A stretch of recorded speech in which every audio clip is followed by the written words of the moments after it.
Assalamualaikum Ustaz. Okey Kak. Ustaz okey ke sihat dah? Okey, Alhamdulillah.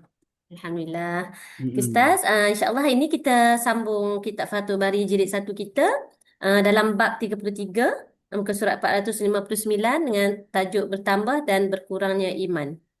Silakan Ustaz. Okey. Saya cari ni jap eh.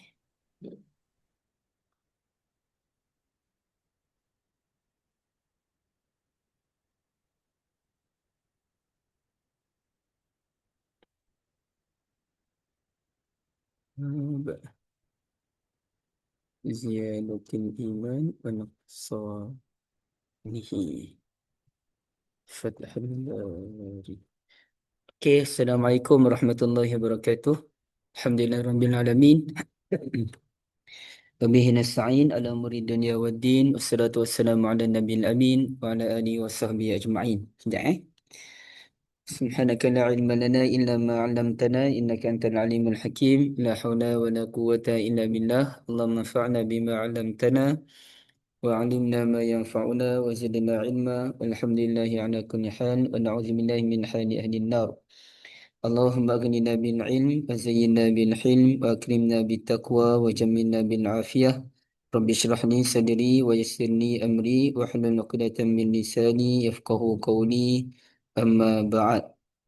Kak Liza, Kak Syida, JAA serta Bibu, kakak-kakak yang dirahmati Allah. Jadi Alhamdulillah kita syukur pada Allah Jalla wa'ala atas nikmatnya kita dapat bersama lagi dan dapat teruskan pengajian dalam Fathul Bari, syarah kitab Sahihul Bukhari. Hari ini kita masuk dalam perbincangan bab ziyadatil iman wa nuqsanihi, bab bertambahnya iman dan berkurangnya. Dan sebenarnya kita dah banyak kali dah melalui perbahasan tentang perkara ini kan. Cuma kali ini Imam Bukhari dia beliau nak bincangkan lagi berkenaan dengan perkara ini. Kenapa timbul warna ada line merah eh? Line merah ni Ada. daripada mana muncul eh?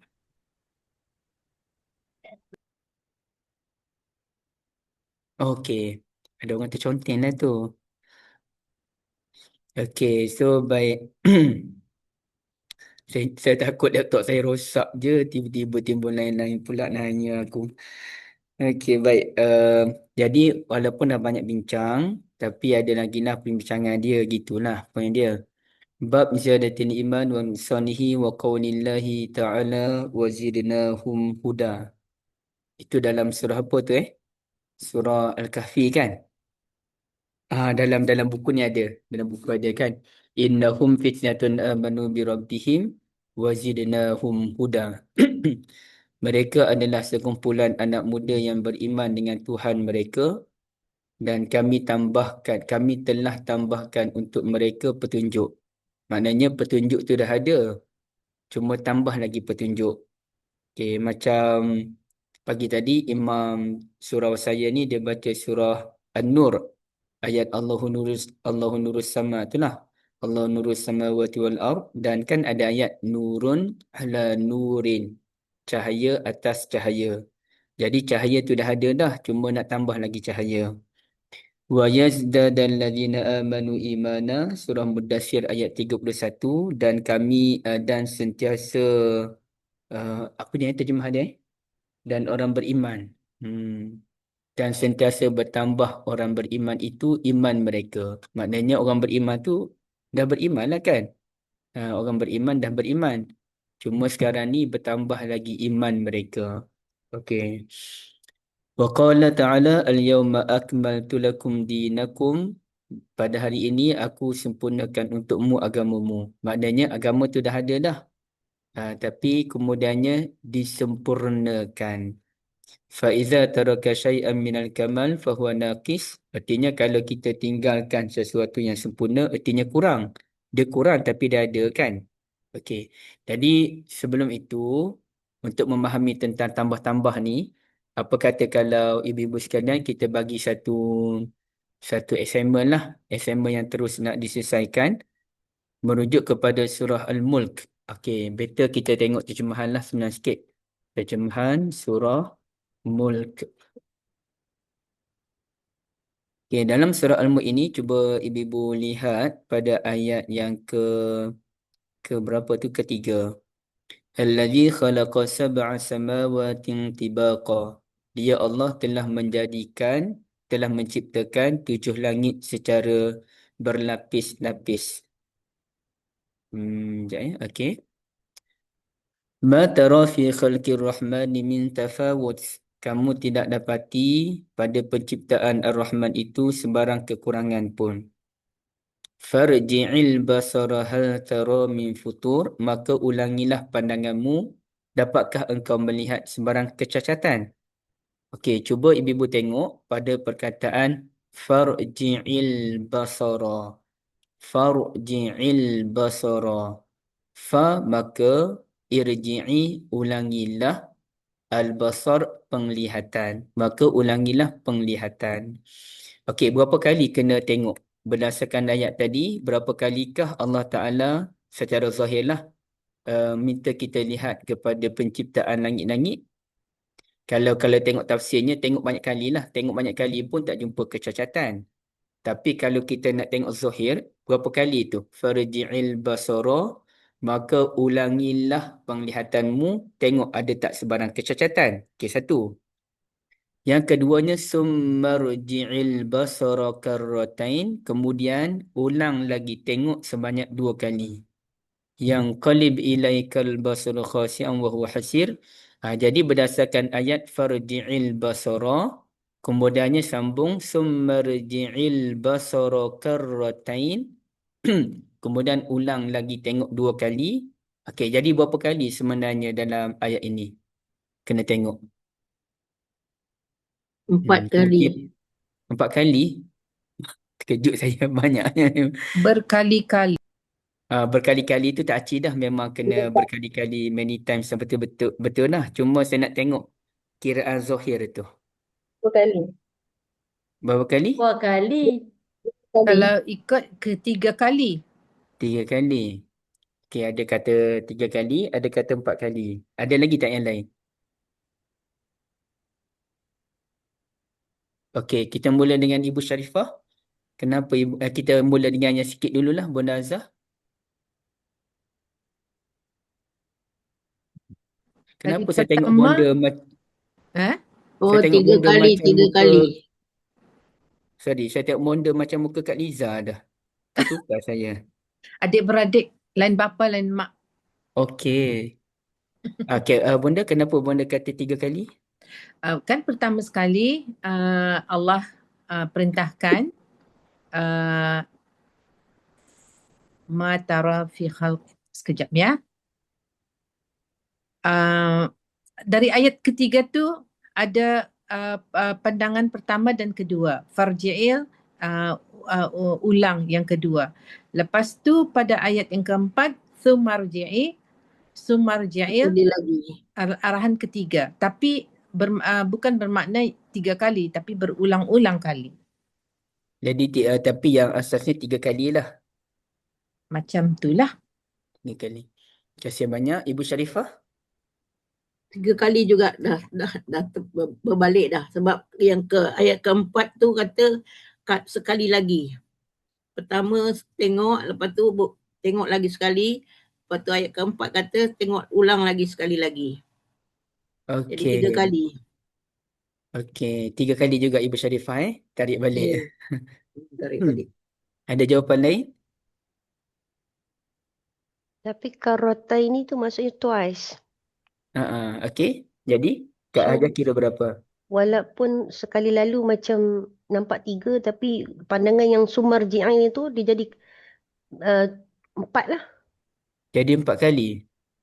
Jadi Kalau macam mana jadi 4 kali? Ayat keempat kata 2 kali. Jadi 2 kali lagi tu macam mana Kak? sumar ji'ain dah kembalikan pandangan kamu. Kembalikan pandangan kamu tu kalau karota ini 2 kali. Okey.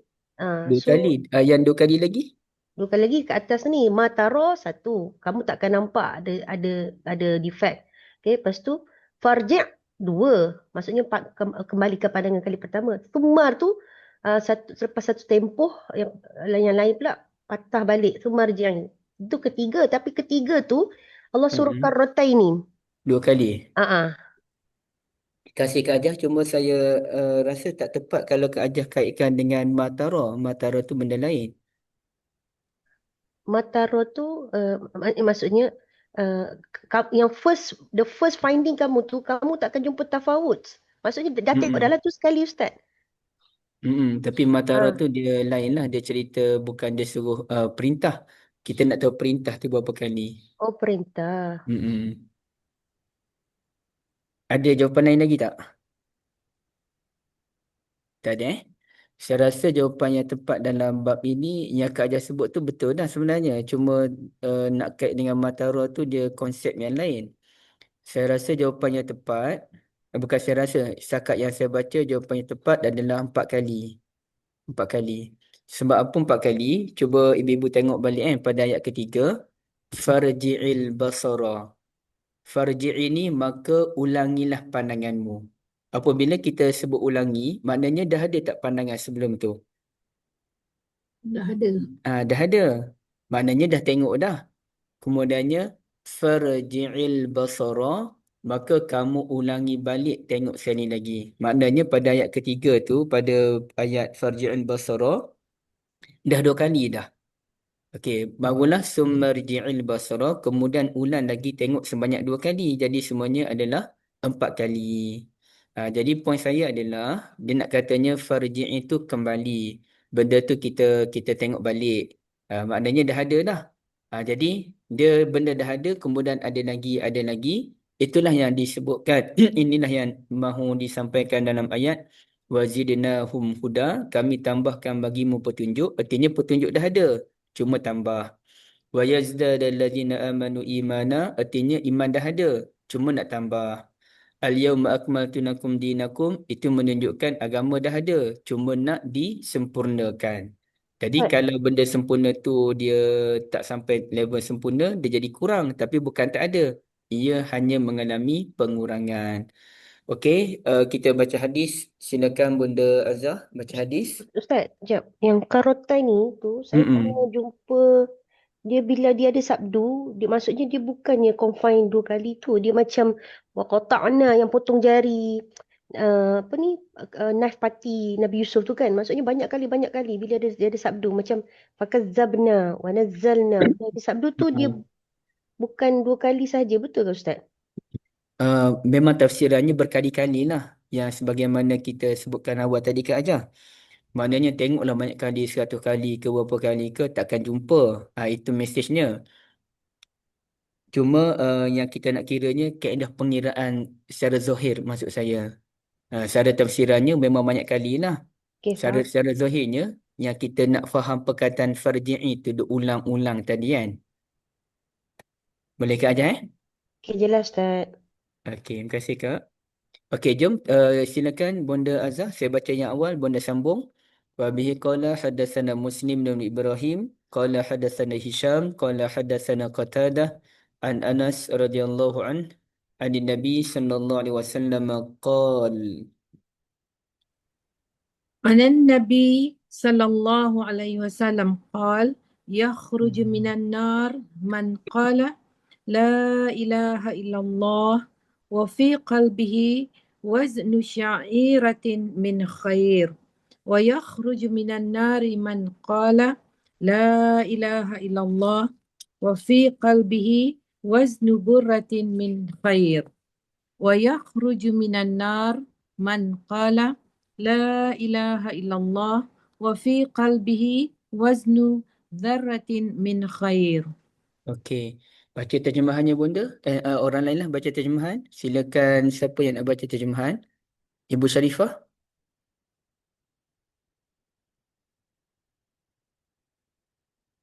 Sorry, tak buka mic. Muslim bin Okey. Ibrahim meriwayatkan kepada kami, ia berkata, Hisham meriwayatkan kepada kami, ia berkata, Qatadah meriwayatkan kepada kami dari Anas bin Malik dari Nabi SAW, beliau bersabda, akan keluar dari neraka orang yang telah mengucapkan la ilaha illallah dan di dalam hatinya terdapat kebaikan sebesar biji gandum. Akan keluar dari neraka orang yang telah mengucapkan la ilaha illallah dan di dalam hatinya terdapat kebaikan sebesar biji burrah sejenis gandum. Dan akan keluar dari neraka orang yang mengucapkan la ilaha illallah dan di dalam hatinya terdapat kebaikan sebesar biji zarah iaitu biji sawi. Kasih banyak. Sedap juga bacaan Ibu Syarifah pagi ni. Tambah bila duk sebut la ilaha illallah banyak kali tu rasa nak izuk pula. Okey, dalam hadis ni ibu-ibu sekalian ada berapa kategorinya orang yang keluar, orang yang boleh keluar daripada neraka tu? Ada berapa kategori? Ada 3. Ada 3. Okey. Kategori yang pertama saya nak panggil nama lah sedap sikit. Ibu Ainul Muhammad. Okey, kategori yang pertama orang yang ada iman level berapa tu? Sebesar biji gandum. Sebesar biji gandum. Gandum. Dalam bahasa Arab biji gandum tu apa namanya? Burah. Bukan buruh kan? Burah. Nanti kejap Ustaz. Kejap.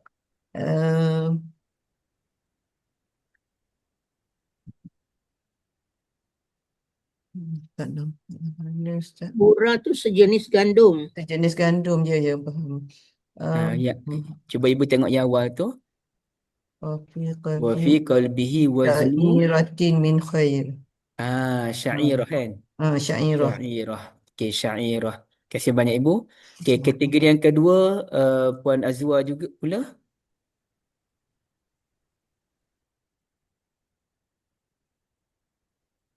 Puan Azwa ada? Tak ada, okey.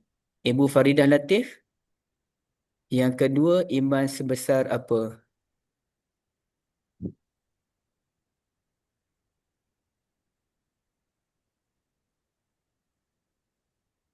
Okey, Kak Jamilah. Iman sebesar Minta maaf, tak ada kitab. okey. Tak ada buku Ustaz. Burrah. Burrah. Okey, Kak Selina tambah yang burrah. Burrah tu apa, Kak? Sebesar biji apa?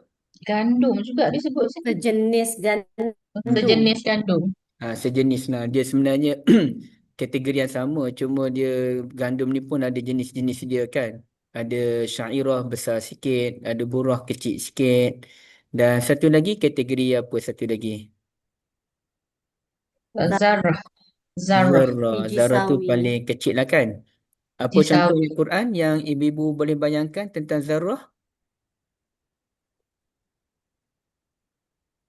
فَمَنْ يَعْمَلْ مِثْقَالَ Zaratin khairiyarah.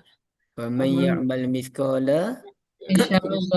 Rayyarah. Okay, zarratin, zarrah ni adalah kalau Atom. dulu-dulu orang kata atom ke ataupun biji sawi ke, walaupun ada keimanan tu sedikit tetapi dia akan keluar daripada neraka juga satu masa nanti. Jadi bermakna di sini Allah Taala Nabi Muhammad sallallahu alaihi wasallam telah mengkategorikan ada 3 manusia yang keimanannya sangat sedikit. Kategori yang pertama paling besarlah waznu syairah tadi, kemudiannya waznu tu timbangan lah. Yang keduanya adalah waznu burrah, lebih kecil. Yang ketiganya waznu zarrah, lebih kecil. Tapi walaupun sekecil mana iman mereka, tetap mereka ada kelayakan untuk masuk ke dalam syurga Allah Azza wa Jal. Semua itu menunjukkan betapa besarnya rahmat Allah dan Allah Ta'ala tu memang menciptakan syurga supaya kita masuk, menciptakan neraka supaya kita larikan diri daripada neraka dan masuk ke dalam syurga. Bukanlah Allah Ta'ala buat neraka ni supaya orang masuk neraka. Walaupun masa Allah Ta'ala buat syurga dan neraka tu, berdasarkan ilmu Allah Azza wa Jal, Allah dah tahu dah ramai masuk neraka, sebahagian kecil masuk dalam syurga. Itu semua dalam pengetahuan Allah Azza wa Jal. Tapi adakah Allah Ta'ala berkehendak demikian? Tak. Kehendak Allah adalah seluruh hamba-Nya masuk ke dalam syurga. Itu kehendak Allah Azza wa Jal. Maka Allah Ta'ala pun datangkan para Nabi, para pendakwah, kebenaran-kebenaran, mendatangkan mata hati, mendatangkan pelbagai tanda dalail supaya kita beriman kepada Allah Azza wa Jalla. Tinggal lagi qad aflaha man zakkaha wa qad khaba man Dasar. ah, Dan saha. Dasaha. dassaha. Okey, jom kita tengok ibu-ibu sekalian apa kata ulasan Imam Bukhari ni. Okey, kalau kita lihat pada muka surat 461, perenggan yang kedua tu, okey, macam mana boleh berlaku pertambahan dan pengurangan iman ini boleh berlaku daripada dua sudut kan? Satunya bi'tibaril a'mal, yang keduanya bi'tibarit tasdiq. Berdasarkan amalan dan juga kepercayaan. Ya, berdasarkan amalan dan juga kepercayaan. Dan amalan tu terbahagi kepada berapa ibu-ibu? Amalan terbahagi pada dua keadaan kan? Iaitu amal buat dan amal tinggal. Betul tak? Amal buat dan amal tinggal. Apa contoh amal buat? Solat. Solat, Solat. Okey, zakat, apa dia Kak Lina? puasa, zakat. Puasa Zakat. tinggal. Okey, puasa dia tinggal. Puasa tinggal iaitu tinggal makan minum. Okey. Okey. Apa lagi contohnya tinggal ni meninggalkan kata-kata yang buruk. Tinggal. Buat apa dia? Sama juga dengan Sedekah. sedekah. Sama juga dengan apa lagi, sorry. Kalau tinggal lagi masa kita pergi umrah dan haji kan banyak benda kita tinggal iaitu pantang. Pantang-pantang tu artinya kita meninggalkan. Okey. Ataupun kalau wanita yang datang uzur meninggalkan amal ibadat khusus seperti solat dengan tujuan kita mentaati perintah Allah Azza wa Jal. Kita tinggal. Jadi ada amal buat, ada amal tinggal. Sama juga dengan kejahatan. Ada kejahatan bentuk buat, ada kejahatan bentuk tinggal. Okey, cuba ibu-ibu kita tengok dalam surah Al-Ma'un. Surah Al-Ma'un iaitu surah Ara'aital ladzi yukadzibu biddin. Cuba ibu-ibu sebut apakah amalan buat dalam surah Al-Ma'un. Okey, apa dia amalan buat dalam surah ni? Amalan kejahatan. Amalan pula kejahatan yang dibuat. Menghardik anak Lalai yatim. dalam solat. Lalai dan Okey. riak. Okey, riak. Okey, allazina hum yura'un itu kejahatan buat. Yang Syafiq ni sebut tadi apa? Yadu'ul yatim. Ya. Menindas anak yatim kan. Okey, apa kejahatan dalam bentuk tinggal? Tidak membantu memberi makan pada Ah. orang. Wa yamna'unal ma'un. Ataupun wala yahuddu ala ta'amil miskin. Bahkan allazina hum an salatihim sahun. Dia kejahatan yang ditinggalkan, dia tidak salat dan seumpamanya tadi kan. Jadi begitulah amalan ini kebaikan ke kejahatan ke dia terbahagi pada dua, buat dan juga tinggal. Kemudiannya ibu-ibu yang dirahmati Allah, kalau kita tengok lagi, ni saya dah tanda dah poin-poin penting je lah. Kita tak bincang semua perkara. Okey, sekejap saya nak tengok je.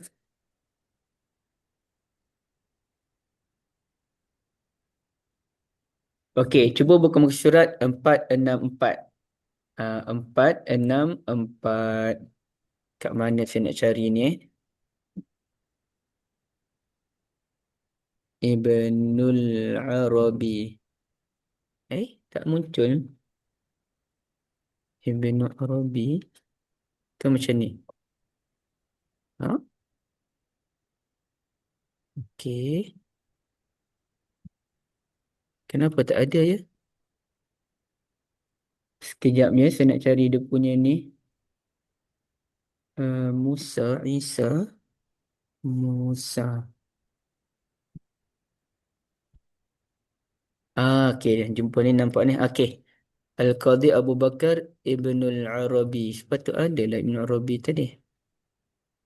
Okey, kalau kita tengok kan dalam muka surat 464 tu, dia nak katanya kekurangan ni ada kekurangan dalam bentuk yang dicela dan ada kekurangan dalam bentuk yang tak dicela. Maknanya benda yang tak elok ni, ada benda tak elok tu kita cela lah. Ada benda yang tak elok tapi dalam keadaan kita tak cela. Ada kekurangan tu kita tak cela kan. Okey, contohnya apa dia? Jenis pertama kekurangan yang dicela apa dia?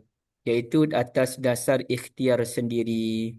Kata Ibnul Arabi, mana disebut fal awal ma naqsu bil ikhtiar kaman alima wadhaif ad-din summa tarakaha amdan, iaitu orang yang tahu tentang perintah-perintah dalam agama tapi dia meninggalkan perintah tersebut dengan sengaja. Itu dipanggil sebagai ikhtiyari. Kekurangan ataupun keburukan dalam bentuk ikhtiyari. Kita tahu tapi kita tak buat. Okey, satu. Yang kedua adalah dalam bentuk bighairi ikhtiyari. Kita tak sengaja buat. Ikhtiar ni maknanya kita sengaja, kita yang memilih benda tersebut. Kalau bighairi ikhtiyar, kita tak pilih. Kaman lam ya'lam au la yukallaf. Seperti orang yang tak tahu ataupun orang yang tidak diberikan tanggungjawab. Ini dia cerita tentang apa, ibu-ibu sekalian? Dia cerita tentang sahabat-sahabat Nabi dulu yang meninggal dunia awal. Agama masa itu kan tak sempurna lagi. Bila dah hujung-hujung kehidupan Nabi Muhammad sallallahu alaihi wasallam, barulah agama itu sempurna. Al-yawma akmaltu lakum tadi. Jadi mana-mana sahabat yang meninggal dunia sebelum agama itu sempurna, adakah ia dianggap sebagai kekurangan? Maka jawapannya, kekurangan itu terbahagi kepada dua. Satu, ikhtiari. Kita dah tahu benda tu ada tapi kita memilih kekurangan. Kita memilih untuk meninggalkan kebaikan. Itu kekurangan yang dicela. Tapi kalau masa tu kita tak tahu ataupun kita ni tidak ditaklifkan lagi dengan bebanan-bebanan dengan perintah-perintah tersebut, maka ia tidak dianggap sebagai kekurangan. Contohnya apa dia, ibu? Benda yang tak elok dilakukan oleh sahabat dan mereka meninggal dunia dalam keadaan melakukan benda tak elok tersebut. Okey, contohnya apa dia? Masa tu syariat tidak mengharamkan lagi. Minum arak tu. Minum arak. Minum arak. Adakah sahabat Nabi yang meninggal dunia sebelum arak diharamkan sepenuhnya? Okey, lagi apa dia lagi? Riba. Riba pun mengalami proses yang panjang kan untuk diharamkan sepenuhnya. Dalam 4 kali proses kot baru haram sepenuhnya. Jadi mana-mana sahabat Nabi yang meninggal dunia ketika masih lagi melakukan transaksi ribawi, dimaafkan oleh Allah Azza wa Jal. Okey. Termasuklah kalau sahabat meninggal dunia sebelum salat 5 waktu sehari semalam. Kan ada kan sahabat Nabi yang meninggal dunia di Mekah, pada awal-awal Mekah lagi sebelum difardukan salat 5 waktu. Kahwin lebih 4 orang. Benda tu diharamkan oleh agama. Tapi peringkat awal boleh. Sampai satu masa tu barulah Allah Azza wa Jal tidak membenarkan lebih daripada 4 orang. Okey, jadi nak katanya dia ada benda tu. Benda yang masa tu tak sempurna lagi, apabila maknanya tidak ditaklifkan lagi, maka tidak dianggap berdosa kerana ia level ghairu ikhtiyar. Ghairu ikhtiyar. Betul lah kerana Bendazah Sayyidatina Ummul Mukminin Khadijah radhiyallahu anha tak pernah salat 5 waktu sehari semalam kan. Okey. Jadi sama juga kalau orang tu yang tidak mukallaf ni orang macam mana ibu sekalian? Selain daripada meninggal dunia sebelum kesempurnaan agama, siapa lagi orang yang dianggap sebagai ghairu mukallaf, orang yang tidak diberikan tanggungjawab? Siapa lagi contohnya? Orang gila. Orang yang kurang siuman kan? Tidak siuman. Okey, lagi? Maknanya orang tak siuman tu kalau dia tak siuman pada umur, na'udzubillah min zalik ya, pada umur 50 tahun contohnya. So macam mana perkiraan syurga dan neraka bagi dia? Sebelum tu kira lah kot. Sampai Ah, sebelum tu lah. Dikira sebelum dia hilang ingatan kan. Okey, sebelum hilang ingatan tu situlah apabila dia hilang je barulah rufi'al aqlam. Rufi'al qalam, diangkat qalam daripada mencatat amalan dia. Tapi yang sebelum tu semuanya dikira. Orang jahil tu orang yang macam mana kan? Mana jahil tu memang dia tak tahu apa pun. Contohnya orang yang berada di satu kawasan yang jauh daripada agama, dia pun tak tahu menahu. Kemudiannya dia memang jauhlah daripada kebenaran tu kan. Maka dia boleh masuk sebagai ahlu fatrah. Okey. Ataupun orang bukan Islam macam mana Kak? Orang bukan Islam dia tetap ada tanggungjawab dia. Yalah, Okey. tapi dia lahir daripada keluarga Kristian. All this while dia praktis Kristian. Kan dah besar, dah dewasa, baru ada introduction pada agama-agama lain kan. So macam, yelah orang-orang macam tu dia sehingga dia berjumpa kebenaran. Tak boleh juga kalau, sebab orang bukan Islam kan semua, kalau tak selamat semualah daripada neraka kan, macam tu kan. Jadi kita terima orang bukan Islam yang jauh daripada kebenaran tadi, yang dianggap ahlu fatrah tadi. Contohnya dia duduk di negara yang tak ada pun agama Islam. Kemudiannya dia pun tak tahu menahu pun tentang agama Islam. Memang jauh sungguh dia duduk pedalaman ke apa ke kan. Ataupun dia memang tak dapat langsung lah pencerahan tentang agama Islam ni kan. Ustaz, Okay. benda ni bukannya benda yang apa, benda ni macam common lah dekat dekat even negara kita. Akak ngajar budak-budak ni kan, ngajar budak-budak universiti ni. Dia orang tak tahu tau Ustaz. Dia orang memang tak tahu Quran tu memang macam, kalau kita bercakap pasal Quran tu dia macam amazed sangat sebab dia tak tahu. Dia tak tahu macam um, tak tahu pun cerita, kalau kita tanya pasal cerita Nabi Yusuf kan, dia orang cuma tahu Nabi Yusuf tu handsome je. Dia orang tak tahu pun, tak tahu cerita dia sebenarnya macam mana, dia kena buang dalam telaga, dia abang-abang. Tak tahu, tak tahu. Dan akak pun rasa macam akak membesar dekat Malaysia all this while pun macam, bila kita mengetahui Quran tu kita rasa macam, kenapa aku tak diajar Quran kan daripada kecil? Memang kita baca Quran, kita belajar membaca Quran, apa ni, khatam lah, umur dahsyat-dahsyat ni khatam umur 8 9 tahun dah khatam Quran. Lepas tu tak tarak sebab kita tak faham benda, kita baca je kan. So Betul. jadi akak macam orang-orang macam kami yang memang tak ada, we are still consider orang-orang yang tak dapat pengetahuan agama tu. Walaupun kita pergi sekolah, walaupun kita tengok orang solat, tapi dia orang, it's just a routine yang orang buat sebab kau Islam. Tapi apa Islam tu tak tahu, apa agama tu sebenarnya tak tahu, macam mana buat orang ajar semayang macam ni, seni kena semayang. Jadi kadang kita tak rasa nak semayang, kita tak semayang sebab apa? Kita tak rasa kepentingan solat tu. Kita rasa kita berkomunikasi dengan Tuhan tak. Kita dia ajar semayang. Orang Islam kena semayang 5 waktu sehari semalam. Macam ni kau semayang subuh, macam ni kau semayang zuhur, macam ni kau semayang asar. Apa makna solat? Apa makna iman? Tak ada. Kita membesar begitu kerana dalam masyarakat kita orang buat begitu. Sebab kita tak tahu keperluan solat tu sebenarnya. Ya, kita Itu yang tak kita tak tahu ditekankan. keperluan ada Tuhan tu pun.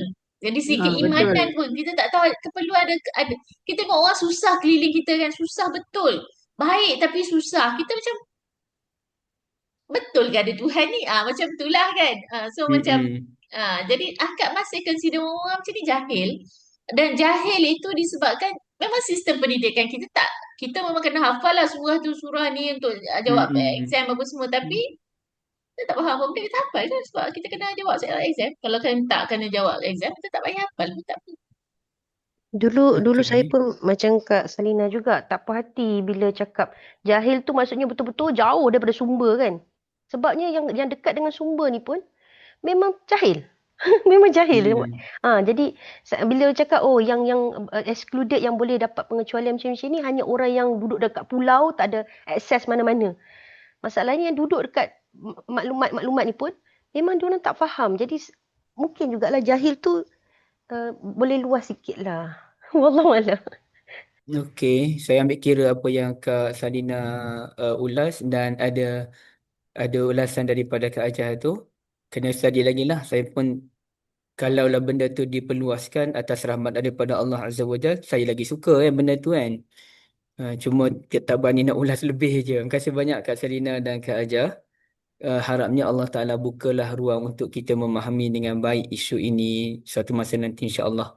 Okey, saya teruskan lagi tengok. Kak Syida kata macam nyanyuk di usia tua, betul. Apabila nyanyuk maka sudah tidak dikira benda tersebut. Sebelum nyanyuk dikira kanak-kanak, betul. Macam mana orang hilang akal kerana mengambil dadah berlebihan, kata Puan Saidah. Jadi jawapannya adalah Kalau benda tu berlaku kerana kita sendiri buat, maka dianggap dosa jugalah. Kalau benda tu di luar tindakan kita, maka dimaafkan. Contohnya orang yang buat kita, maka dimaafkan. Sepanjang kita laluk tu, sepanjang tak elok tu, na'udzubillah min zalik, kita buat benda-benda yang haram, dimaafkan. Kerana kita jadi macam tu, orang lain yang buat. Tapi kalau kita sendiri, na'udzubillah min zalik, kalau orang tu sendiri ambil dadah, kemudiannya dia buat benda-benda yang dosa sepanjang tempoh dia tak sedar, ia dianggap sebagai dosa kerana dia sendiri memilih jalan tersebut. Okay. Orang nyanyuk bukan diampunkan dosanya, tapi tak dikira amalan dia sepanjang dia nyanyuk tu. Amalan dikira hanya sebelum. Raf'ul kalam anis salas, betul ke? Tidur tak mukallaf sementara ke? Betul. Orang yang tidur maka diberi kemaafan, itu maksudnya. Kalau dia tidur, dia terlepas waktu solat, maka dimaafkan. Ataupun kalau dia tidur, dia terlepas apa-apalah, maka dimaafkan kan. Ataupun dia terbuat benda yang tak elok. Masa tidur pun dia tumbuk orang, dia mengigau, dimaafkan lah. Okay, okay. Ignorance ni apa maksud Bonda Azhar? Bonda Azhar nak refer kepada kes mana? Yes, yang adik Selina tadi ceritakan tu, budak-budak Oh, universiti yang tak tahu tentang agama tu. mohon Bonda syarah sikit. Kan ignorance ni kalau kita tak mau belajar, tapi benda tu sumber ilmu tu sentiasa ada. Especially sekarang ni kita tak ada alasan lagi tak dapat menuntut ilmu kan. Sebab kalau tak dapat physical, kita boleh buat online. So yang tak nak belajar tu, dia remain ignorance. Meaning dia tak tahu, tapi sebenarnya dia boleh tahu. So itulah bagi Bonda, itu tak boleh kita tak dapat diterima lah. Okey, saya faham. Bonda bantah baliklah apa yang Kak Salina dengan sedikit tambah daripada Kak Ajah tadi kan. Okey, terima kasih banyak. Ustaz, Kak Izzah sikit. Selalu Kak Liza pula, dengar, okey. Doktor, sebenarnya semua orang tu dia dah ada hidayah irsyad. Contoh kalau kita duduk kat Malaysia ni, kata-kata contoh solat. Panggilan azan tu memang semua orang akan dengar. Jadi yang sekarang ni yang dia orang tak dapat hidayah taufik, dia orang tak nak terima, tak mau buat benda tu. Padahal hidayah irsyad tu semua orang dah dapat. Orang ke Islam pun dengar. Contoh panggilan azan, tapi sebab dia pun tak nak, atas kehendak sendiri tu tak nak. Bila tak nak tu yang tak dapat. Itu yang masalah dia. Kalau apa-apa pun macam Kak Azhar cakap lah. Sekarang ni benda tu semua di hujung jari. Boleh dapat. Sedangkan benda yang lain yang susah pun dia orang boleh cari. Apatah lagi benda-benda yang memang dah ada. Sekarang yang dah lama berjalan. Dia orang tak nak ceritanya. Kebanyakan tu tak nak. Yalah, macam tengok Betul. langit kan. Semua orang tengok langit, tapi dia tak nak fikir siapa yang cipta langit. Lepas tu dia claim, saya jahil. Kan, Kak Liza? Benda lain dia orang boleh. Tapi kenapa yang ini dia orang tak nak sendiri. Benda yang tak nak tu Allah tutup lah. Selalu Betul as Liza said to Ustaz kan. Sebab kan kita, yang masalahnya sekarang kita, anak-anak kita yang Islam, yang born from Muslim parents. Kenapa mereka tak fikir orang-orang especially di barat, especially lepas kejadian Gaza ni kan. Buka Al-Quran, terjumpa satu ayat, boleh hidayah tu terus memancar ke hati mereka dan mereka memeluk Islam dan mendalami. Tapi anak-anak kita dengar seperti Liza kata, azan lima kali berkumandang di radio, di TV, di mana kan. Dan sekarang kalau YouTube kuliah-kuliah sentiasa ada. So it's just a matter of nak dengar, nak absorb, digest ataupun tidak. Masalahnya kita yang orang Islam ni, orang kafir lebih senang lebih boleh dapat excuse lagi. Tapi orang Islam kita yang tak ada excuse, tak ada alasan, mereka tak kenal Islam. Okey. Mungkin Satu ada yang cerita lagi menganggap, Ustaz ya. sorry, Bonda sorry. dulu, Iman. Bonda dulu semasa kita berada di Holland 4 tahun, kami suami isteri kita ada satu kawan orang Dutch. Dia ni Christian fanatik lah, ortodoks lah. Dan setiap kali tapi dia sangat baik. Dia selalu berkunjung ke rumah Bonda dan dia nampak Al-Quran dan sejadah kita apa kan. Jadi dia mula-mula dia seperti sangat agresif lah. Lepas tu kita my husband terbuka hati nak hadiahkan dia Quran dalam translation bahasa Belanda. Dan lepas tu Ustaz, lepas 1 tahun lebih dia berpindah tempat kerja. Mungkin dia pergi ke Southeast Asia. 1 tahun lebih lepas tu dia telefon suami. Dia kata alhamdulillah dia telah memeluk Islam. So alhamdulillah, kita rasa seperti kita yang ada responsibility lah membawa dia kepada Islam. Tetapi Bonda masih terkira lagi ada soalan dia. Dia kata, okay, I have opportunity to meet you, orang Islam. Tapi how about those in places like Greenland yang jauh daripada pengetahuan Islam. So tu yang Bonda sampai sekarang jadi dilema lah. Sebab kita mungkin sekarang tak boleh ada dilema lagi sebab internet berleluasa kan. Tapi pada waktu tu in the early 2000 tu internet masih restricted lah. So kalau orang bukan Islam, kita dapat bagi excuse. Tetapi orang yang di dalam negara kita, negara yang mengamalkan Islam sebagai agama rasmi, tak ada excuse Ustaz. Tak faham, tak tahu tentang Islam. At least kenallah rukun Islam dan rukun iman. Okey. Terima kasih banyak. Salam Ustaz. Salam. Okey, sila Ibu. Saya rasa yang orang yang jauh daripada taufik ni, dia menganggap Islam tu, amalan Islam tu satu bebanan.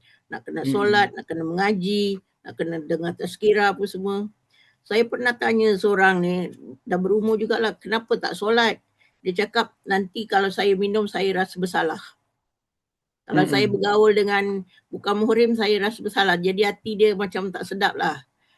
Jadi dia tinggalkanlah solat apa yang patut dia buat dalam Islam tu. Dia rasa seronok. Seronok tu lebih daripada seronokkan kemanisan iman tu lebih kuat. Okey, terima kasih banyak. Saya take note semua apa yang Ibu Kakak syarah ni. Termasuk saya baca juga Kak Halina kata ada banyak peluang untuk cari sumber-sumber ajaran agama. Yang banyak zaman internet ini pilihan masing-masing nak mendalami atau tidak. Islam agama warisan je. Kalau orang belajar sekolah agama tahu dan faham agaknya, mencari sumber dan belajar satu perkara, faham satu perkara lain, tak mau faham juga satu. Zaman dulu-dulu mungkin memang ada alasan untuk jadi jahil. Tapi Kak Lina jawab balik, betul sekarang banyak sumber tapi skills juga penting. Alasan ulama' setiap orang patut ada keris pada kebenaran kena cari. Okey, terima kasih banyak pada semua ulasan tu. Sebab itulah saya tak nak panjangkan lagi lah perbahasan ni. Cuma saya nak sebutnya gini. Ulama' telah mentakrifkan dia punya maksud ahlu fatrah yang mendapat kelepasan itu adalah orang yang memang langsung tidak mendengar penjelasan yang meyakinkan dan jauh daripada sumber-sumber tersebut. Tapi kalau di negara yang seperti Malaysia ni, sukarlah untuk kita kata wujudnya ahlu fatrah di Malaysia. Kerana memanglah orang non-Muslim ataupun Muslim pun tak tahu penelitian kehalusan dalam agama. Itu cerita lain. Yang pentingnya asas agama. Kena bertuhan, kena beriman kepada Nabi. Itu asas yang paling besar. Jadi soal yang penjelasan yang panjang-panjang cerita dalam agama, amal ibadat secara lebih khusus, itu dia ke dalam lagi. Tapi basicnya keimanan kepada Tuhan, jiwa nak bertuhan, itu memang fitrah yang disebutkan oleh Kak Liza tadi. Dan apabila nak bertuhan, nak tak nak, kena ada satu panduan, iaitu ada orang yang memandu kita, Rasulullah ataupun Nabi lah, sallallahu alaihi wasallam. Okey, kita tutup dulu perbincangan ni. Kita nak teruskan pengajian kita ni. Okey, kalau kita tengok lagi, bermakna apabila kita faham kekurangan tu ada dua bentuk. Satu, kasih banyaknya pada semua yang duk syarah-syarah tadi. Jazakumullah khairan. Saya suka sangat dengar semua ulasan tu. Okey, kekurangan tu ada bentuk ikhtiar dengan bighairi ikhtiar. Yang dimaafkan itu adalah ikhtiar. Kemudiannya kata ulama begini ya. Kata Ibn Hajar, kalau ibu-ibu lihat dalam muka surat 464 tu pada perenggan yang keempat. Pada perenggan keempat, wa muhassaluhu anna naqsa bin nisbati ilaihim suriyun nisbiyun walahum fihi rutbatul kamal min haisul ma'na.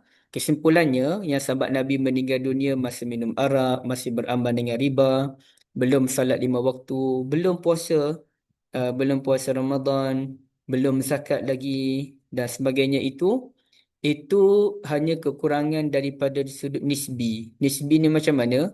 Ialah kalau kita nisbahkan kepada orang lain nampak kurang.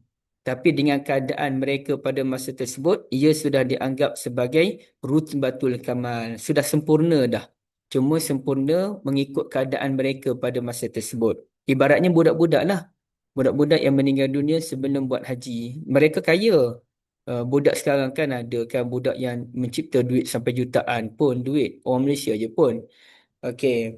Mereka kaya tapi mereka tidak dibebankan dengan tanggungjawab buat haji. Jadi apabila mereka meninggal dunia sebelum mereka buat haji, nampak kaya kuranglah dibandingkan dengan orang lain. Tapi dengan mereka meninggal dunia sebelum balik tu, kurang ke ataupun sempurna? Sempurna. Sama juga dengan orang yang puasa Ramadan tapi tak sempat nak qada. Jadi nampak kuranglah dibandingkan orang lain. Tapi adakah mereka sudah dianggap sempurna? Dah dianggap sempurna. Kerana mereka bukan sengaja pun meninggalkan perkara tersebut. Itulah. Jadi kalau kita nak katalah agama dahulu dibandingkan dengan agama dibawakan oleh Nabi SAW, mana yang terbaik ajaran menyeluruh? Ajaran zaman Nabi lah yang menyeluruh. Tapi adakah ajaran Nabi-Nabi terdahulu dianggap kurang? Tak, dah dianggap sempurna. Cuma kalau kita bandingkan dengan nisbahkan pada ajaran Nabi, kuranglah. Kurang itu kurang nisbi. Kalau tengok kepada zaman mereka, ia sudah dianggap sebagai amalan yang sempurna. Okey, jadi itulah.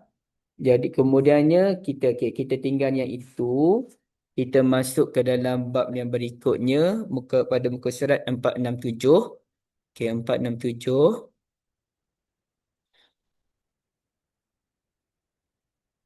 Hadis wa bihi qala hadatsana al-Hasan bin Sabbah sami'a Ja'far bin Aun hadatsana Abu al-Umais qala hadatsana Abu al-Umais qala akhbarana Qais bin Muslim an Tariq bin Shihab an Umar bin Khattab radhiyallahu an anna rajulan min al-yahudi qala lahu, sambung Syafini, qala lahu قال له يا أمير المؤمنين آية في كتابكم تقرؤونها لو علينا معشر اليهود نزلت لاتخذنا ذلك اليوم عيدا.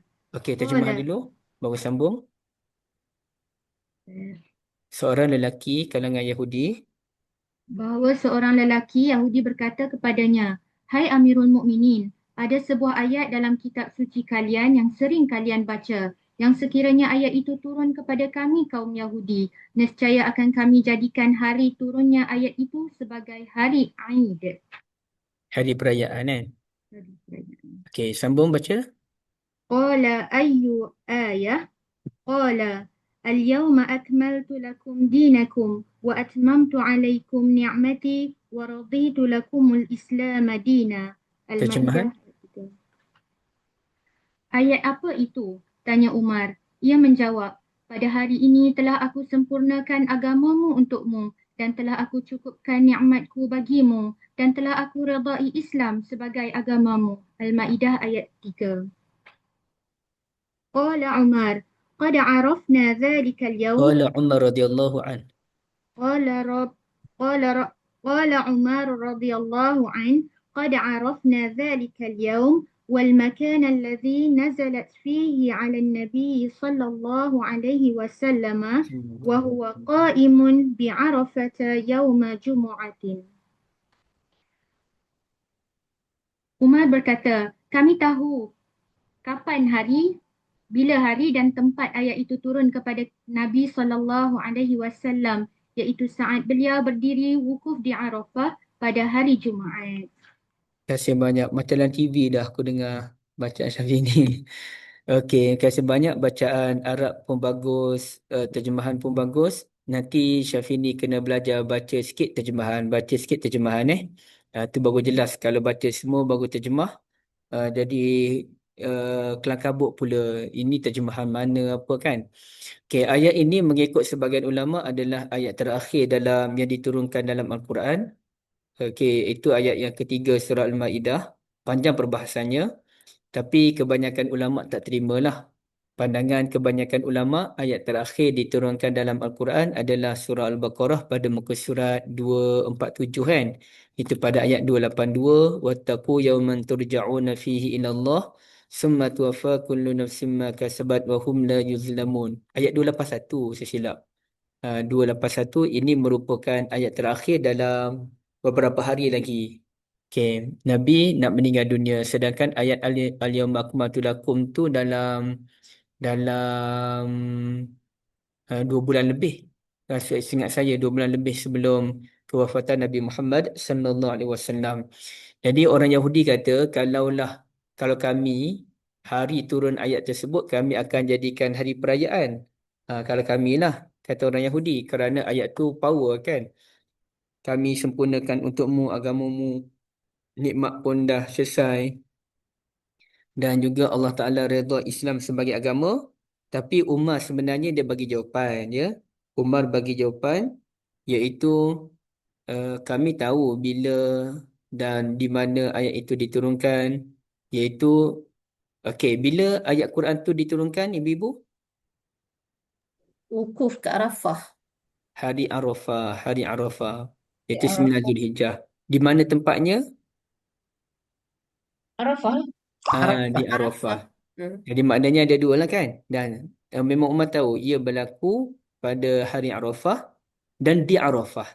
Hari Jumaat. Di Arafah. Memang masa tu Nabi duduk di Arafah. Dan kalau ibu-ibu tengok pada muka surat 469, ya 469. Sekejap saya nak tengok juga di sini.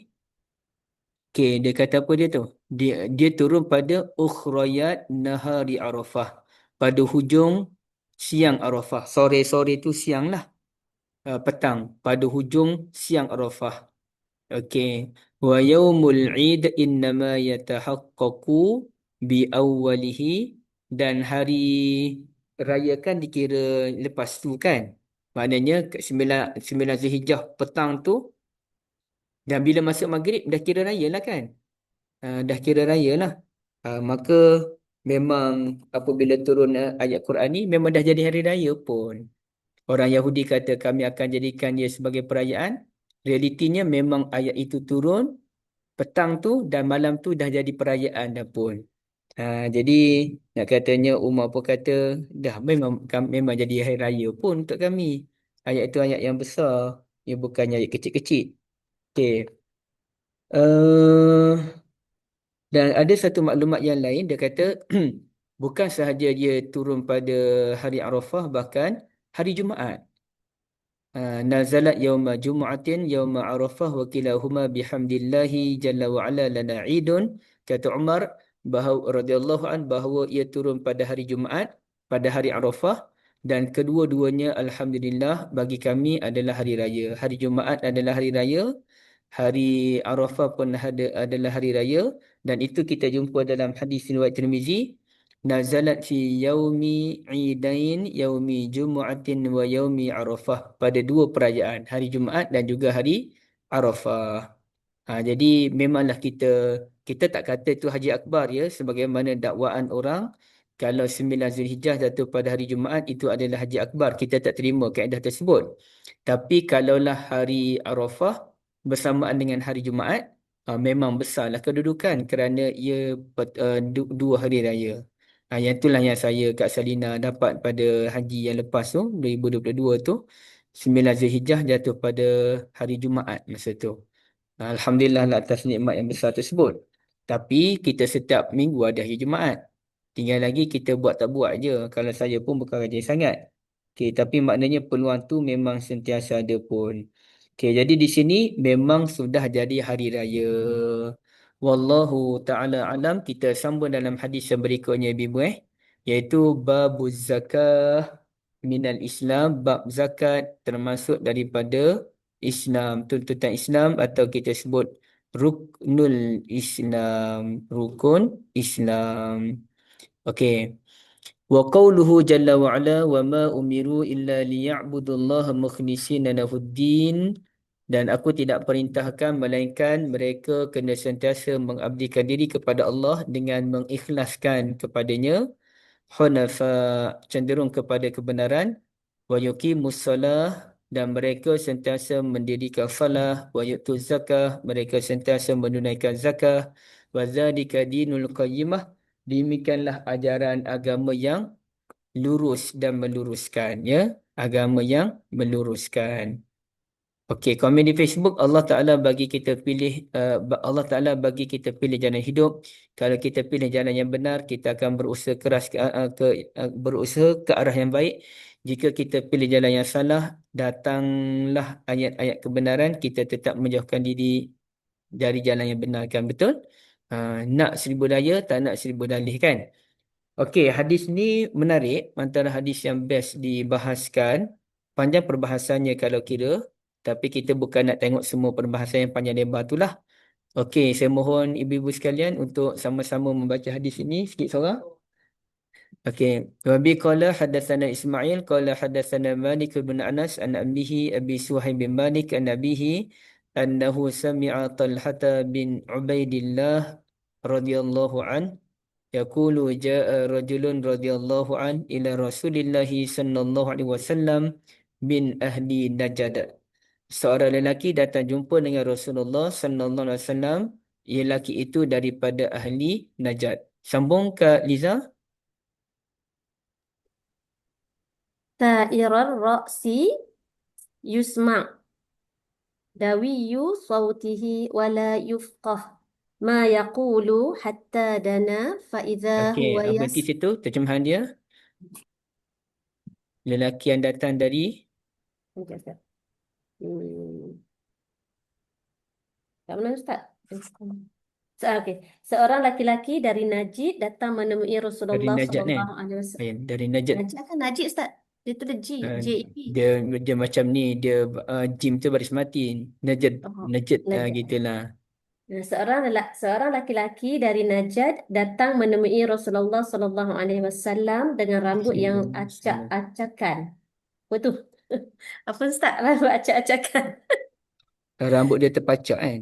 Oh, terdengar keras suaranya, namun kami tidak dapat memahami apa maksudnya sehingga ia mendekat. Ternyata ia bertanya tentang Islam. Okey, sampai situ je Kak yang Kak baca tadi.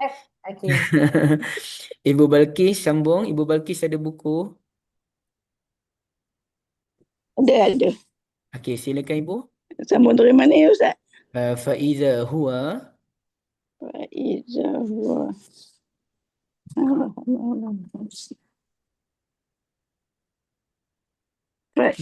Jumpa Ibu. Faiza huwa yas'alu 'anil Islam.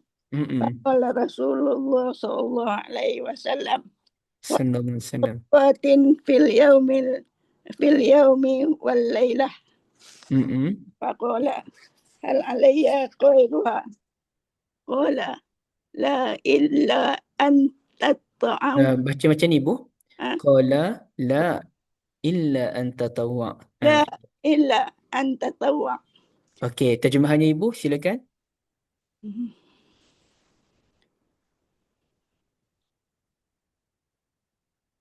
Adakah kewajipan lain atasku selain itu? Tanya. Sini Ibu. Ya, mana? Maka dia bertanya tentang Islam. Dia bertanya tentang Islam. Dia bertanya tentang Islam. Rasulullah SAW menjawab, Sallallahu alaihi wasallam. waktu sehari semalam. Adakah kewajipan lain atasku selain itu? Tanyanya. Tidak ada kecuali apabila engkau ingin mengerjakan yang sunnah. Terima Jawab kasih banyak Ibu. Rasulullah. Okey, sampai situ je Ibu. Terima kasih banyak. Jazakillah khairan. Okey, Pak Khadijah Kamisan.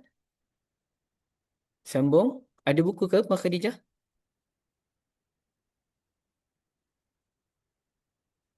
Tak ada Okey, Ibu Hanizah. Boleh sambung Pak Hanizah?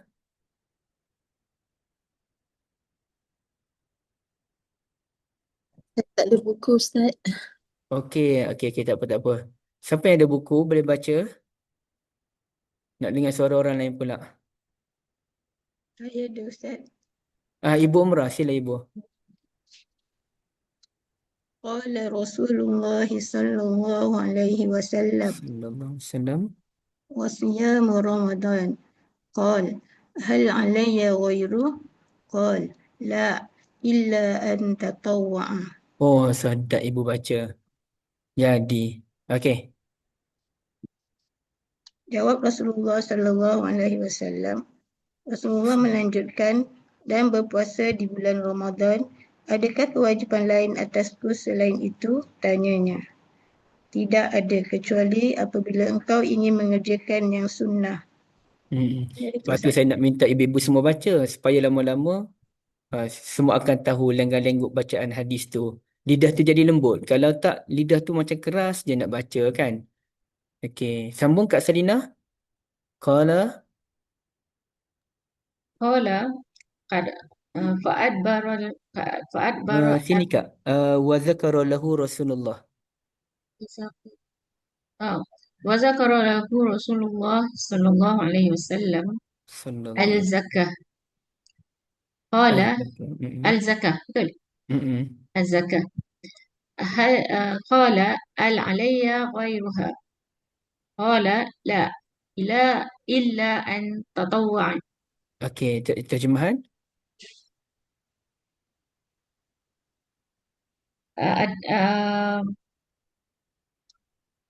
Adakah kewajipan lain ke atasku selain daripada itu? Sini Kak.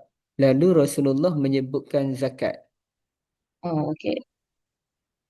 Lalu Rasulullah SAW menyebutkan zakat. Adakah kewajipan lain ke atasku selain itu? Tanyanya. Tidak ada kecuali kewajipan lain atas jika engkau ingin mengerjakan yang sunnah. Jawab Rasulullah SAW. Okey, sallallahu alaihi wasallam. Kak Hajah, akhir sekali. Sorry Ustaz, tadi saya keluar baru masuk balik. Sorry. Oh, ya ke? Ah. Ada je alasan tak nak baca Kak Hajah ada buku Kak? Ada. Sekejap. Kat mana tadi? InsyaAllah. Yang last kali, muka surat 472 tu, fa'adbar ar-rajulu. Okey, nak kena baca bahasa Arab Bahasa Arab dulu. Nak dengar lawyer baca. 472. Ambil daripada ni isi dia. Yang keempat tu Kak, baris keempat. Qala fa'adbar ar-rajulu. Baris keempat. Okey.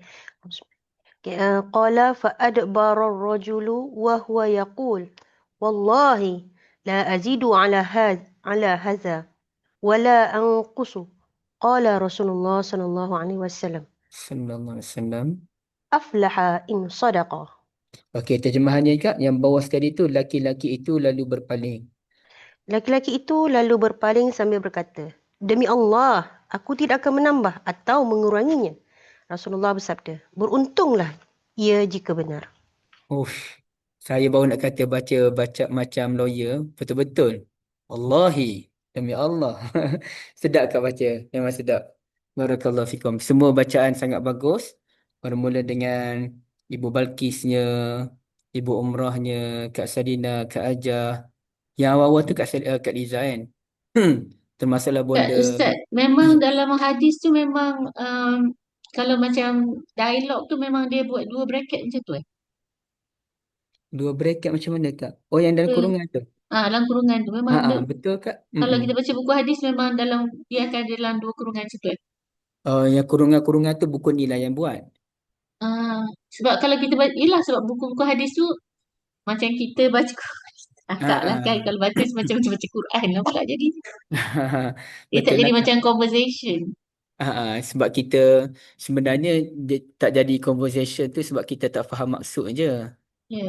Bila kita faham tu kita akan baca macam tu lah dialog tu kan, conversation tu kan. Maksudnya kalau kita baca dalam buku hadis tu kita kena baca terjemahan dan kita kena Ha, ha. tanda-tanda macam tu kan. Betul. Sebab tu dalam buku ni buku yang dibuat oleh Pusaka Imam Syafi'i ini memang bagus lah. Dia buat kurungan apa, fahamlah kita kat mana kan. Okay. Macam orang yang dah biasa tak ada masalah lah dia tahu. Macam kita baca tadi kan. La illa anta tawa. Masa mana ada soalan. Hal alayya ghairuh. Adakah ada lagi perintah yang lain? Kalau kita baca yang ni macam dalam yang saya paparkan ni tak tahu mana kurungan, tak ada tanda soal, tak ada, memang asal tulisan hadis tu tak ada benda-benda macam tu. Yang acak-acak, rambut acak-acak tadi saya sebut terpacak tu bukanlah rambut terpacak macam kena current tu. Maknanya rambut yang tak terurus.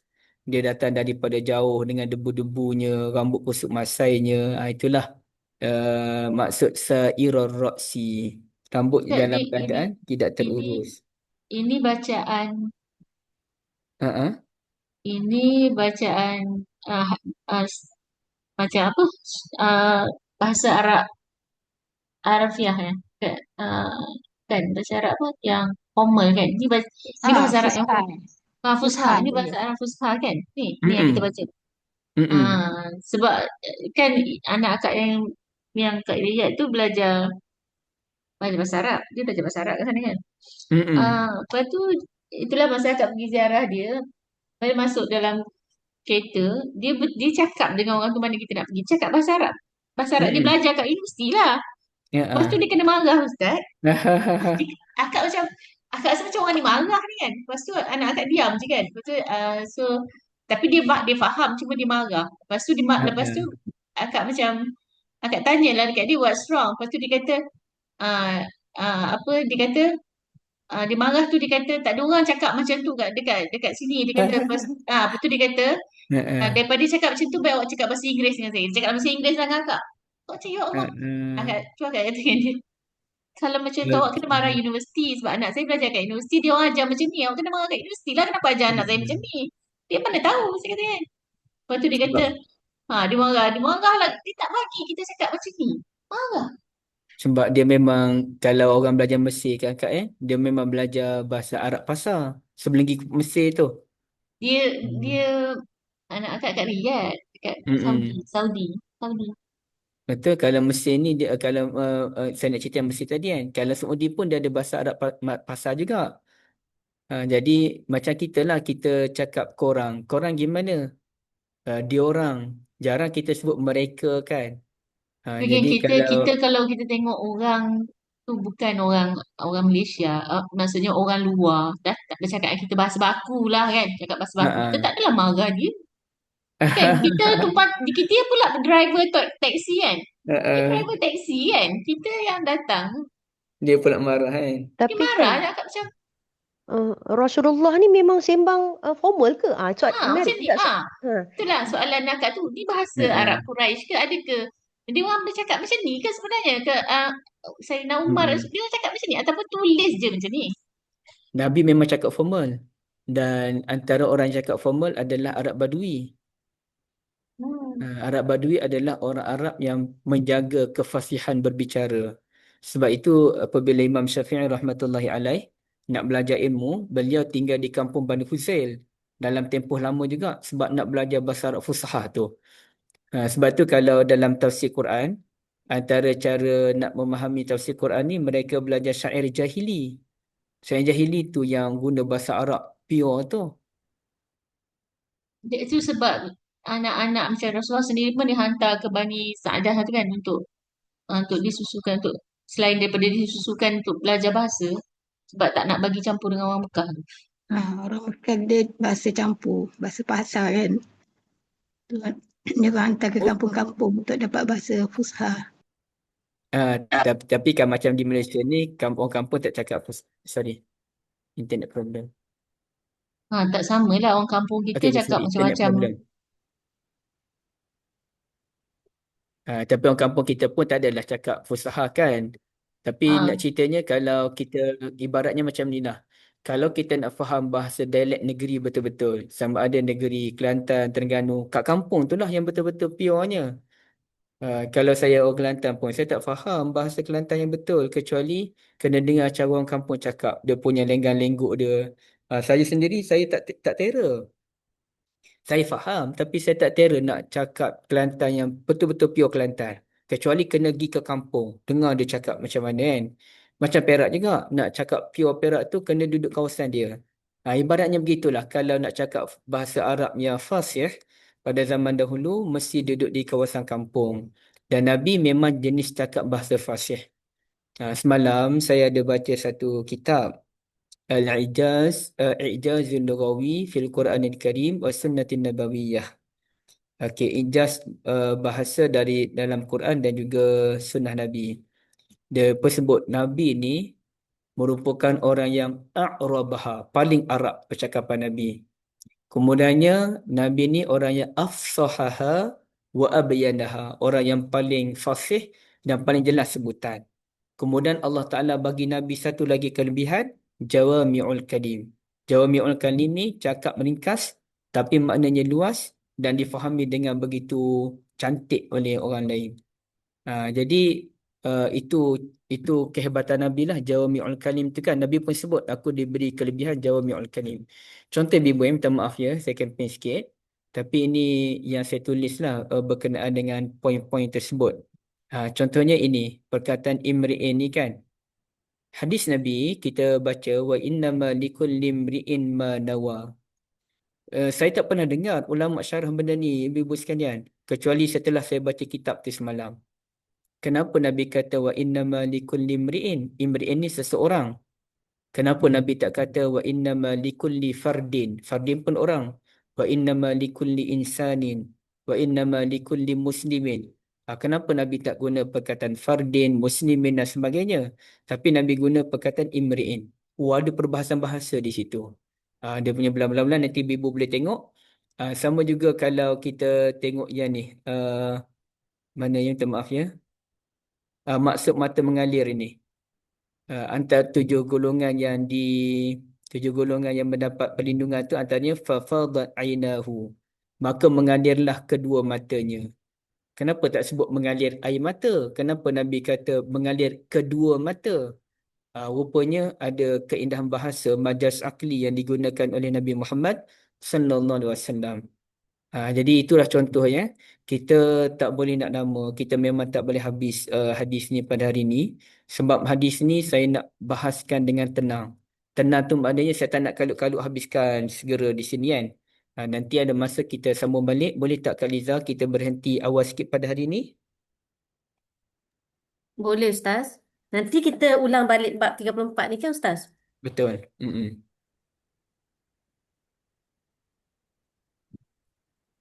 Boleh Ustaz. Tak ada soalan dah kan? Ya ada soalan daripada Ustaz Abu Mujahid. Okey, sekejap saya tengok sekejap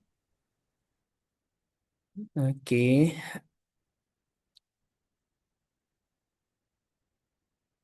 Bahasa saya suka apa Syafidi sebut tu, bahasa zaman-zaman dulu kan. Saya sendiri pun kalau naik kereta mengantuk, saya suka pasal cerita P.Ramlee. Antara cerita yang saya bukanya Musang Berjanggut lah. Tapi saya pasang je, saya tak tengok. Bawa kereta kan, nak tengok macam mana. Sebab dalam cerita Musang Berjanggut, P.Ramlee mempersembahkan ceritanya dalam bentuk bahasa pantun.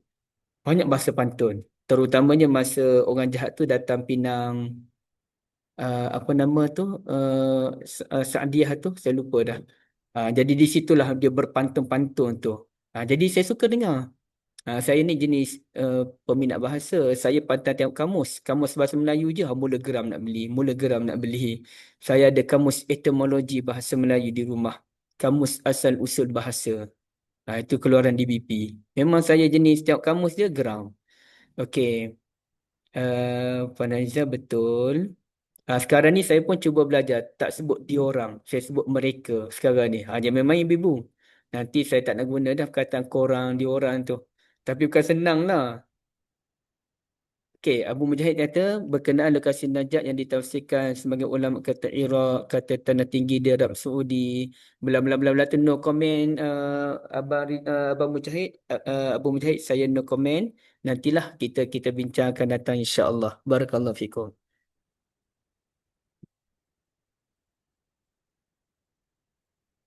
Hadis ni hadis yang pernah dibincang dengan tenang tak boleh nak terus buat keputusan. Kita jumpakan datang. Silakan Kak Liza, boleh saya berundur diri dulu? Boleh Ustaz, Ustaz Terima kasih ada banyak. urusan. Tapi insyaAllah kita jumpa lagi minggu depan. Kita akhiri dengan tasbih kafarah. Subhanakallah wa bihamdika, asyhadu an la ilaha illa anta, astaghfiruka wa atubu ilaik. Sallallahu ala nabiyyina Muhammad wa ala alihi wa sahbihi ajma'in. Walhamdulillahi rabbil alamin. Wassalamualaikum warahmatullahi wabarakatuh. Terima kasih semua. Terima Ya, kasih. nanti tak Terima cukup tak kasih. guna, tak boleh guna bahasa Nepal tadi Liza. Assalamualaikum Kita kena warahmatullahi guna apa? Kita guna wabarakatuh. mereka pula lepas ni bahasa rasmi. Saya depo. Depa pun tak apalah. Ustazah depo. Panjang nak tulis depo tu. Tak boleh lah kita cakap sembarangan dengan Zairi sekarang ni kita kena baca bahasa yang standard, bahasa formal. Kalau Kan? tulis Dia, di dia ORG je, di ORG dia orang. Ke sebab dalam ilmu saja kot. Dalam sembang biasa tak no Rasanya, standard lah kan. tapi sebenarnya bahasa tu memang bahasa kita yang sebenarnya kan. Mereka tu kan memang dia guna bahasa standard kan, bukan bahasa depa itu bahasa dialect bahasa logat logat daerah. kan. Just nak share, I dulu ada belajar usuluddin. My ustaz the prof tu, dia always advise kita orang jangan guna bukan I nak put it positively. Dia kata if you communicate, dia kata communicate positively. Guna ayat-ayat positif. Jangan, kalau boleh jangan guna perkataan jangan, tidak, no, tu. So they always tukar ayat tu. Ayat kita ada macam-macam penggunaan ayat kan. So dia suruh kita gunakan penggunaan ayat yang positif. Tapi kalau kita tengok dalam Quran tu banyak je ayat-ayat yang Ayat-ayat larangan. negatif. Menggunakan cara Kalau terutama jangan. kita baca daripada surah Luqman tu kan, dia macam jangan kau mensyirikkan Allah, jangan. Ni banyak je sebenarnya yang apa orang duk belajar gentle parenting ni kan. So yang Dia dia tak semua benda tak nak boleh guna positif. jangan-jangan tu. Tak boleh guna jangan-jangan tu. Sebenarnya dalam Islam tidak pun begitu, banyak je ayat-ayat larangan dalam Al-Quran tu. So Cuma you gaya have to bahasa be tu lah. Gaya bahasa kita tu Kak. Gaya gaya nak sampaikan tu mudah lah orang faham. Macam tu kot. Tapi kita kalau bahasa ni kita nak bahaskan, Quran tak akan keluarkan bahasa macam tu. Nada Kalau tu tak? Nak dibezakan nada tu. dia Nada negatif. ayat negatif tu dia tak akan jadi nada positif lah kan. Dia mesti akan jadi negatif. Kalau dia cakap perlahan, jangan. Kalau Tapi jangan. Bukan berbeza maksud dia. ialah cara kita bercakap tu. So ada Nada banyak dia kita ikutlah apa yang sebab Quran ni panduan. Jadi kita banyak tengok yang barat punya ni cara-cara barat ni kan, diorang sampai tak boleh, macam mana jadi dengan masyarakat diorang. Sebab ni lah semua benda nak macam tu kan, nak positif sangat, nak apa gentle apa semua kan. Dalam Islam tu sampai, kalau tidak, dalam Islam tak adalah hukuman-hukuman sampai rejam lah apa semua kan. Ya ada waktu yang kita kena strict, ada waktu yang kita boleh it has to be balanced lah in everything kita buat. Too much is bad, too little is also very bad. Tapi kan maksudnya panduan kita daripada Al-Quran dan juga Al-Hadis, macam mana Nabi berkomunikasi dengan para sahabat kan, kat situ kita boleh ambil juga kan contoh dia. Yelah, sunnah lah. Maksudnya sunnah lah. Bila cakap Sunnah lah. proper tu sunnah. Menarik lah. Cakap, bahasa yang kita tadi tu bahasa standard dengan bahasa logat kan, dengan bahasa yang sebenarnya makin maju negara tu makin bahasa dia, kalau kita katalah kalau turunnya lah Abdullah Fansuri ke turun dengar bahasa Melayu kita sekarang ni, tak faham dia. Yalah, betul lah tu. Maaf Makin makin masa as time progress, kita punya language ni memang akan rosak. Kita kalau kita baca, anak-anak kita kalau baca buku-buku Melayu klasik kan, yang nak jawab soalan SPM ni tergelak-gelak, tergekah apa benda ni, tak faham benda. Kita yang biasa, zaman kita mungkin tak so bad, kita boleh lagi buat bahasa Melayu klasik tu kan. Budak-budak sekarang ni, bahasa dia dah terlalu rosak. Jadi dia baca bahasa klasik ni, dia rasa macam so weird. Kita tak ada rasa weird sangat. Kita masih lagi, sebab zaman kita masih lagi tulis surat kat mak bapak dengan ayah anda bonda kan. Masa zaman kita menulis surat, kita tak panggil mak kita ayah bonda, tapi kita menulis surat, kita duduk jauh. Saya duduk Maktab Johor, mak bapak saya kat Perak. Bila saya hantar kad raya ke surat lah, masa tu telefon pun susah kan. Kita hantar surat seminggu sekali ke, memang kita akan guna kehadapan ayah, kehadapan bonda yang diridui. Kita tulis ayat-ayat macam tu kan. So anak-anak kita baca surat-surat tu sekarang gelak-gelak. Dia memang tulis macam ni. Dia orang bahasa dia memang dah rosak. Padahal tak expose benda-benda tu semua kan. Kita pun tak guna sangat benda macam tu semua kan. Banyak Sekarang anak kita Selina, to my beloved mommy. Yalah kalau kita kan, expose dengan mereka English tak kenal perkataan bonda ayah dia tu lagi. Kita surat tu daripada anak anda yang jauh kan, kita Johor je pun tak jauh kan. So bukannya kita duduk luar negara, kita akan tulis benda-benda macam tu. Dan mak saya balas surat-surat saya dengan tulisan Jawi, dengan bahasa yang begitu. Lagi-lagi mak saya pun lagi canggih lah, dia tulis Jawi kan. So kita tulis bumi, dia balas dengan Jawi. bahasa Melayu yang standard dengan tulisan Jawi. Kita dah ke majlis ke belum? Ni lupa pula tadi. Dah tadi kita baca tasbih. Okey, tak apalah. Terima kasih lah. So kita something to pondering lah benda-benda macam ni kan untuk anak-anak kita, insyaAllah kita kena berjadaskan dia orang lah. Walaupun dia gelak-gelak ke ketawa ke, kita kena sedarkan, kena beritahu lah masa-masa kita dulu pasal ibunda kita kan, insyaAllah. Kena beritahu guna bahasa elok tu sunnah. Sekarang banyak do tu. Ya kan? Dan dia jadi accepted kan. Tu datang daripada perkataan bodoh kan. Now it's accepted like widely. Worst lagi yang segala-galanya ending dengan gila-gila tu.